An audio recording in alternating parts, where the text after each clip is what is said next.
Dudes, what's up? I got a request from some fella named Lone Ranger to check out my base and show him what's going on with the Horde base and all that stuff with the base and the base. Anyways, I'm just gonna go over it real quick. I actually tried recording this once or twice and it was way too long and wordy and nonsensical. So if I were to do a base tutorial, oh, hang on, we got some Zambos. Watch how efficient I am. I'm so good at this video game. It worked. They're dead. All right, so obviously I have debug mode on, so I can do this.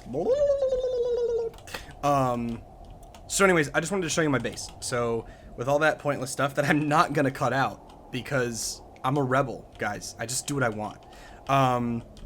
So Lone Ranger, shout out to you, dude. Here's what I'm gonna do. I'm gonna give you the overview like this, and I'm gonna talk about one thing real quick, which is if you have seen JaWoodle, the Australian fella who makes a lot of 7 Days to Die videos, shout out to him. Actually, I know so many people are gonna hear these shout outs.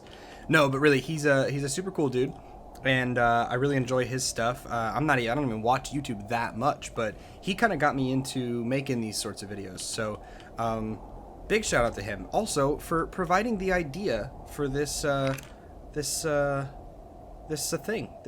yellow thing.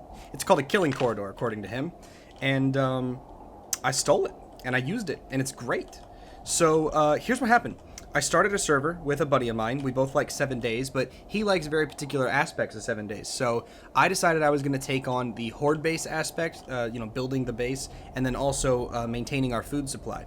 So, sometimes kind of droll aspects for some players. They want to do all the killing, they want to do the mining, but they don't want to do any of the building.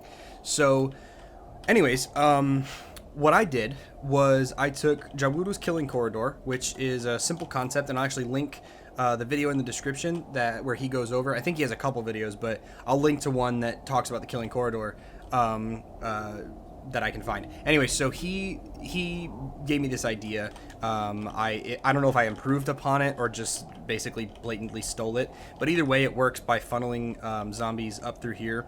Their pathing makes them attempt to cross this bridge of 1/8 blocks, and they can't do it 99.9% of the time. They fall down, they get a little mad, they beat something up, and then they run back around and do it again. All the while they're being slowed by barbed wire that's basically untouchable because of this. And excuse me. And yeah, so my buddy will sit in here and he'll just, blow zombie heads off with a crossbow or an AK. And he's got, doors protecting him, so he's not easily going to get attacked if they do make it over the bridge. I've got half a dozen traps, so I've got a huge plate that triggers the electric wire, which allows time for him to just blast away at the zombies here. And if that doesn't work and they make it to the door, he doesn't have to open the door or worry about that, because I have a platform made out of iron bars, which you of course can shoot through. And I made it so that I can come out to the edge. Here, let me show you. I can come out to the edge. Ooh, I'm stuck on a ladder. And I can shoot down really easily.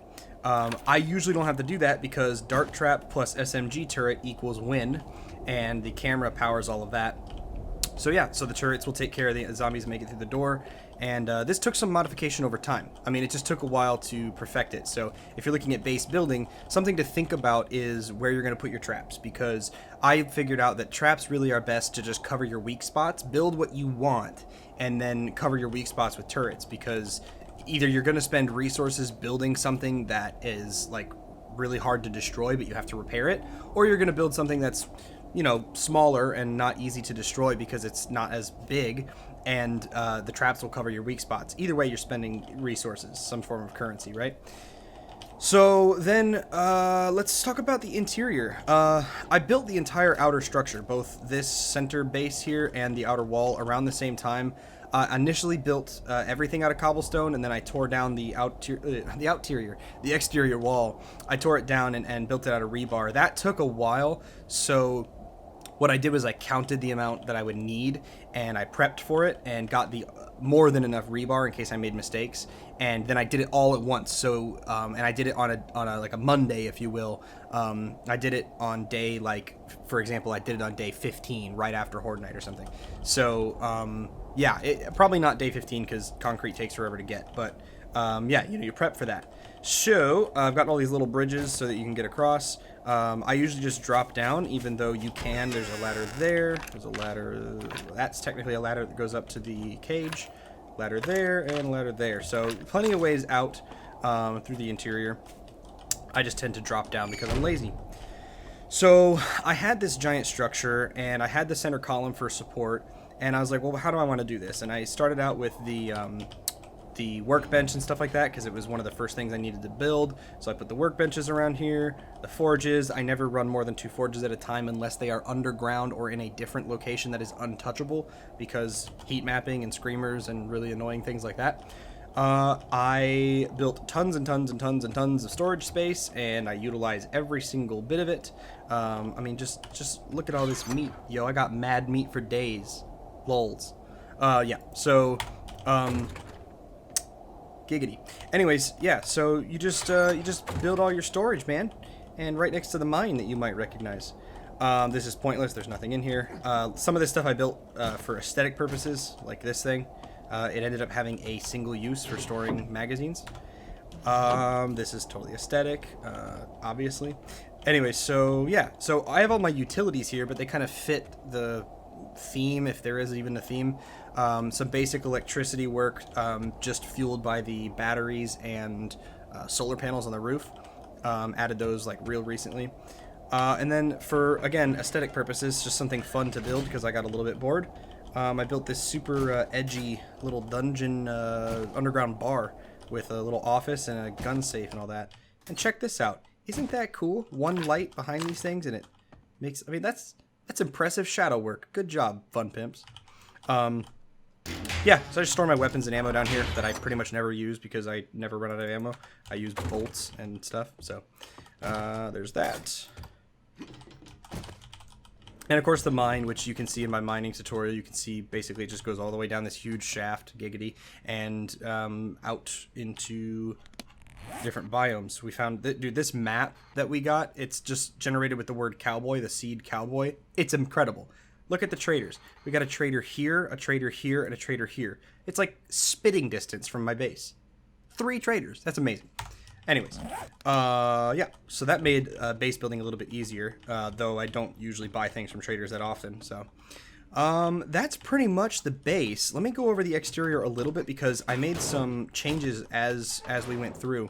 So, we did different Horde nights, and Molotovs were a big part of my inventory because I love setting things on fire and explosions, and if I continue making different videos of different games, you'll find out that explosions are fun, and that's what I like. So mollies were great, explosive arrows. I like to sit up top so that I can shoot those out and not burn myself too often. So I built this half cage up here, keep myself protected from spitters. And then I needed spotlights to light it up at night, so we didn't have to have headlamps. So I did that, and I thought, well, I need a way to get on the roof. So instead of just jumping, you know, which you have to have a high agility for, I have this ladder here.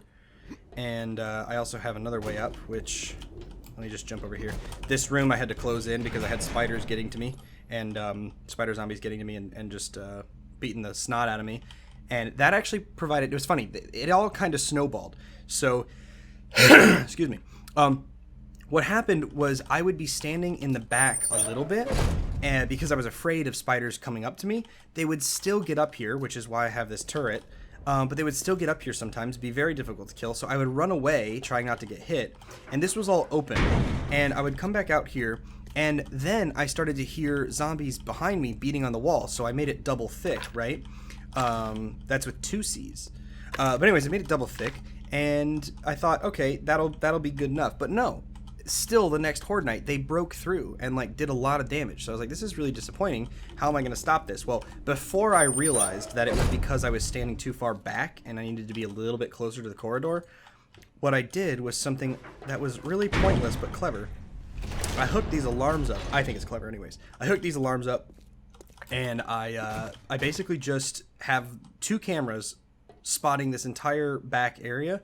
And if zombies stick around here for too long, the alarm will just keep blaring, and it alerts me or my buddy to come back and you know, eliminate them. Which is why I have, here, let me fly. Which is why I have 2 layers. So if someone's up top, they can get there comfortably. You know, if you're up here, I can just hop up, and I can run all the way back. and I can take him out. If he's on the bottom floor down here, obviously he can, you know, make his way out here and come to the back here. You just hop over and you're set, you know. So super cool, I think. Very handy. It's come in use a few times when there are a few stubborn zombies that just get stuck in some weird pathing.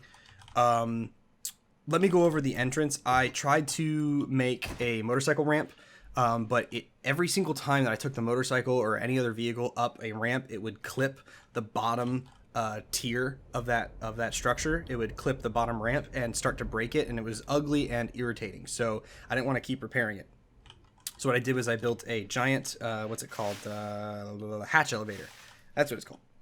So hatch elevators work by pushing your body through the blocks that it's incorrectly clipping through, like this. Close it, and whoosh, pushes me all the way up through the top. So that's super cool. And then you open the drawbridge, and zombies don't look at this as a possible entranceway because the hatches don't seem to be blocks that they can use. It just doesn't make sense to them. So thank God for that.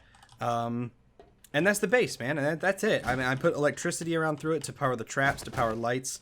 There's more I could do, but I think at this point the base is as efficient as it needs to be. It runs very efficiently. Very little needs to be done during Horde Nights. Just, you know, farm experience by just killing everything. The generator down here, this little tiny room with generator, is what powers all the traps. I just use gas for it because if you watched my mining video, you can see that you can get lucrative amounts of resources. Like, this server is 110% legit. Like, I haven't done anything debug mode besides this little video and the mining tutorial. And right here you can see I have just loads and loads and loads and loads of oil, shale, and gas, and I'm never going to use that amount. And there's more down there. So you basically can run tons and tons of electricity at 24/7 as long as you follow that mining tutorial. So, and then farming is another tutorial I could do if you want. Just let me know.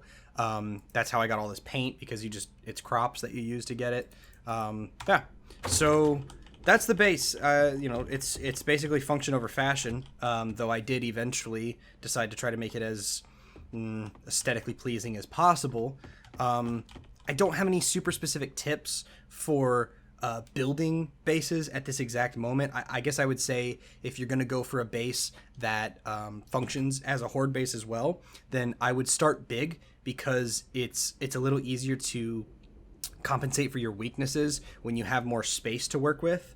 If you're in this tiny little structure, especially if you're in this tiny little structure and you need to add reinforcement to it, you have to start expanding. And if you have things like traps and all that, it gets really annoying to try and expand, because it changes the way you construct everything. Whereas when you have already, you know, claimed this massive amount of land, it just makes it easier. So that would be my number one tip when building a large base like this, which this is personally the second largest or largest, one of the two largest bases I've ever built. So that is what came in handy, is I started big. I decided not to go for a 15 by 15 or something. I went like 30 by 30. So that's that. Cool little garden and everything.